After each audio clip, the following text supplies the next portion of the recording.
이 제도 제대로 운영될 수 있었을까요? 너무 촘촘해요. 이 제도가 제대로 운영되기에는 이게 너무 이 톱니바퀴처럼 돌아가야 되는, 이게 너무 힘들었을 거예요. 전쟁이 막 있고 할 때는 사람들이 전부 긴장을 하니까 이런 제도가 혹시 유지될 수 있을지 몰라도, 고려가 거란과 1019년에 전쟁이 끝나요. 귀주대첩이 1019년이잖아요. 그때부터 전쟁이 언제까지 없느냐면 윤관의 구성이 만들어질 때까지. 그게 1107년입니다. 1107년보다 몇 해 전에 여진과 전쟁을 해서 고려가 패배한 적이 있고, 패배의 원인을 윤관에게 물어보니까 기병이 없기 때문에 그렇습니다 그랬잖아요. 그래서 우리가 별무반이라는 걸 만든 적이 있습니다. 이 별무반을 만들 때 정말 탈탈 털었어요. 뭐냐면 정말 무기를 잡을 수 있는 남자는 전부 여기다 집어넣은 거예요. 관리만 빼주고, 관리들은 일을 해야 되니까 관리 빼고. 이거 조금 어려운 말인데 산직이라는 게 있습니다. 동정직, 권무직, 이건 뭐냐면 관리의 자격만 갖고 실제 관리 일을 하지 않는 사람들인데, 이 사람들까지 군대로 징발했어요. 과거를 준비하는 사람이 아니면 다, 그러니까 정말 상층 신분에 있는 사람들까지도 다 군대로 징발해서 병력을 모집했는데, 그때 모은 군대가 17만 명이었습니다. 17만 명을 모으고 호 20만, 우리 20만 명이야 라고 큰 소리를 치면서 여진을 공격해서 구성을 만든 거였거든요. 인구는 거의 비슷했을 거예요. 옛날엔 인구가 그렇게 빨리 늘지 않으니까는요. 자, 100년 정도의 평화기간, 100년의 평화기간 동안에 이런 군사 제도가 제대로 운영되기가 어려웠을 것이다. 이것이 해이해진 다음에 별무반이라고 하는 아주 긴급한 비상처방을 한 거죠. 이걸 만들어서 17만 명을 모았다. 이걸 가지고 전쟁에서 승리를 거두고 구성을 만들었다. 그런데 문제는 이 17만 명은 오랫동안 유지할 수 있는 군대가 아니에요. 고향으로 돌려보내야 되는 군대입니다. 자, 그랬을 때 이렇게 해서 얻은 저 구성을 어떻게 지킬 것인가 하는 것이 정말 골치 아픈 문제가 됐겠죠. 그래서 이제 지키기가 어렵다 하는 이유로 이걸 반환했다는 것도 충분히 이해가 됩니다.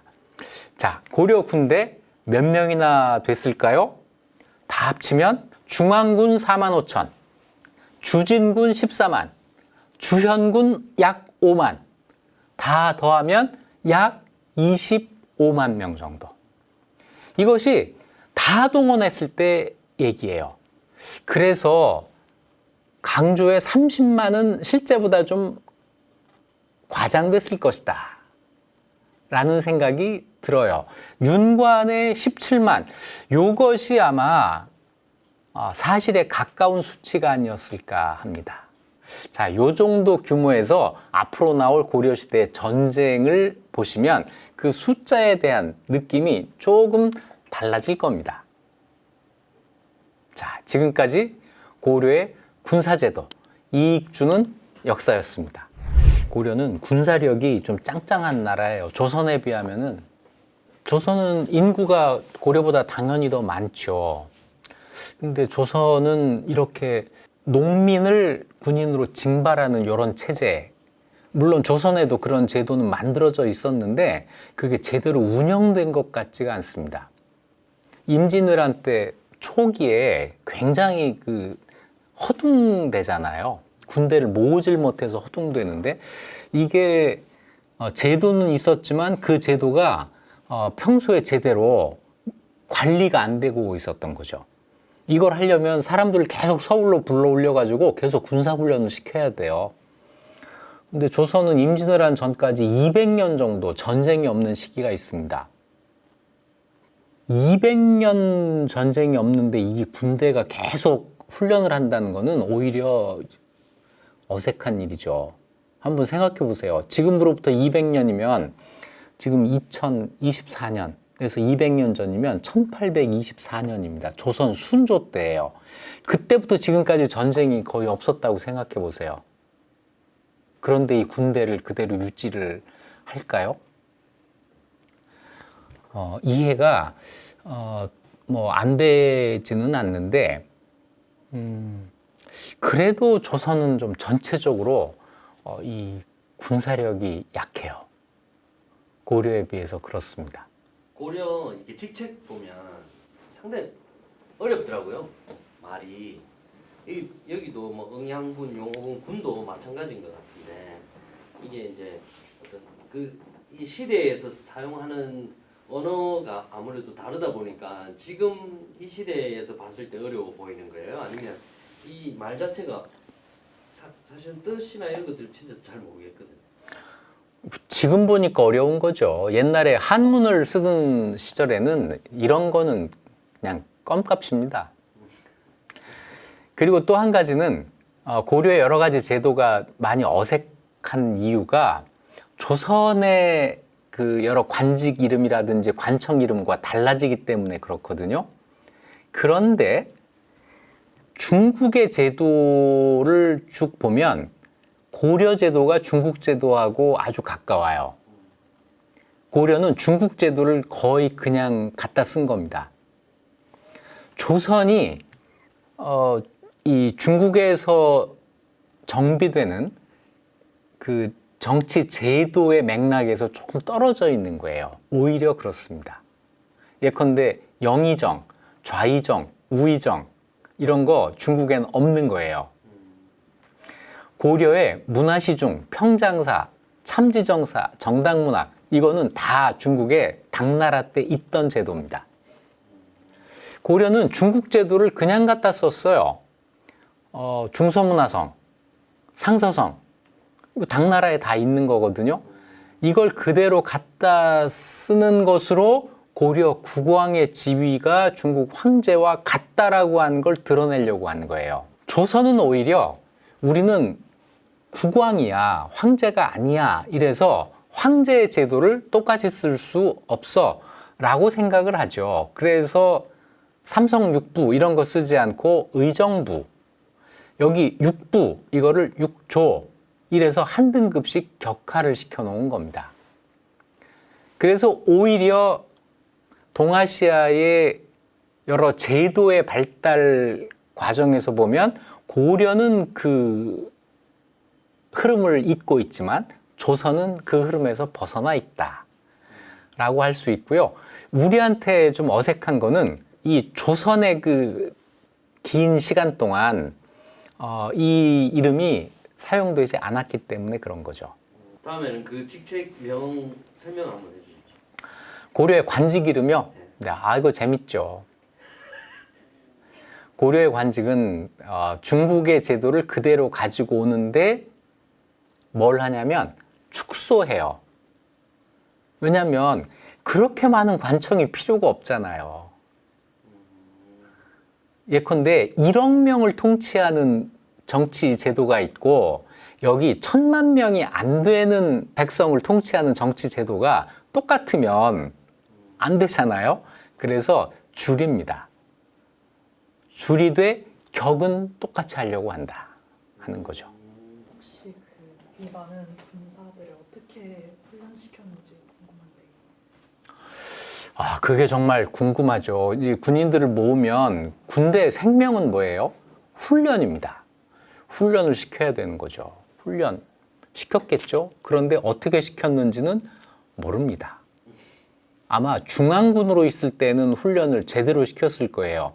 그런데 주진군도 그 동네에서 훈련을 시켰을 거예요. 왜냐하면 거기는 국경지대이기 때문에 전투가 언제나 벌어질 가능성이 있단 말이에요. 그러니까 거기는 훈련이 좀 요즘 말로 하면 빡셌을 거고 주현군으로 내려가게 되면 거기는 훈련이 그렇게 심하지 않았을 거예요. 이 훈련을 할 때는 대체로 병법서가 있어요. 책 보고 훈련을 시키는 거죠. 그래서 이 대목에서 무신들이 훈련시키기가 좀 어려운 면이 있습니다. 무신들은 글 공부를 잘 안 하거든요. 이거는 고려는 물론이고 조선도 그래요. 글 공부를 한 무신, 굉장히 드문 존재죠. 누구죠? 최영. 최영이 남다른 이유는 시를 지을 줄 알 정도로 글 공부를 했기 때문에 그래요. 이순신이 남다른 이유는 뭐냐면 일기를 쓸 정도로 이 글과 가까이 지낸 사람입니다. 이순신의 보고서는 아마 달랐을 거예요. 맨날 이게 갑옷을 입잖아요. 근데 그 갑옷이 다 이렇게 칼 들고 싸우지 않습니까? 근데 정말로 이 칼을 맞으면 안 들어가는 건지, 그리고 활을 맞으면 또 들어가긴 하더라고요. 근데 그 갑옷이 얼마나 효용이 있었고, 그리고 이 무기 체계 이런 것들. 몰라요. 그거는 조선시대 걸로 해야 돼요.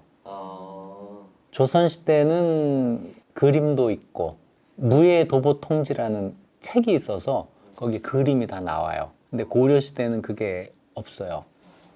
그게 그 무거운, 진짜 무겁잖아요. 무겁지. 그거를 지금 이제 금속으로 만들어서 무거운데 원래 갑옷은 그 금속으로 만들지 않아요. 그럼 무거워서 못 다녀요. 네. 그러니까 그 무거운 걸 입고 네. 그 말을 타고 가가지고 그럼요. 막 싸우는 거 보면 야, 저게 과연 효용이 있을까 했는데 그 양규 네. 싸움 씬에서 그 장면이 나오더라고요. 이 칼이 갑옷을 탁 치니까 그냥 갑옷 위에서 이렇게 그냥 나가고 하는 장면을 찍었더라고요. 그래가지고 야, 갑옷이 진짜 저런 역할을 했네 하는 그런 장면 처음 본 것 같아요. 각종 사극에서. 아무래도 그 활을 엄청나게 맞으면서도 싸웠다는 걸 표현하려고 하다 보니까 아마 그런 장면이 나온 것 같은데 조금 사실적으로 표현됐죠. 근데 갑옷이 칼을 얼마나 막아줬을까? 지금 탤런트들 사극 찍을 때 갑옷 입고 다니는 게 아주 고역이라는 거 아니에요. 옷이 무거워서. 근데 전투를 벌이는데 옷이 그렇게 무거워가지고는. 그러니까요. 네. 그래서 그러니까 그때 사람들 실제로 예전에 저 어릴 때 박물관 갔는데 그 갑옷이 상당히 크더라고요. 그때 오히려 그때 그 시대의 사람들이 오히려 덩치가 지금 사람보다 더 컸나 이런 생각을 그때 순간 했었거든요. 그리고 뭐 이순신도 왜뭐 칼? 키가 컸다고 그런 얘기를 했었잖아요. 그 아니야. 우리보다 클 수가 없어요. 그러니까. 근데 왜 부척장신이라고 한다? 그런 그건 소설에서 나는 얘기고 평균 신장은 계속 커지는 거니까 네. 지금보다 옛날 사람들이 작죠. 네. 그 칼은 이순신 칼 이런 거는 이제 대장검. 왜냐면 그거는 의장용이에요.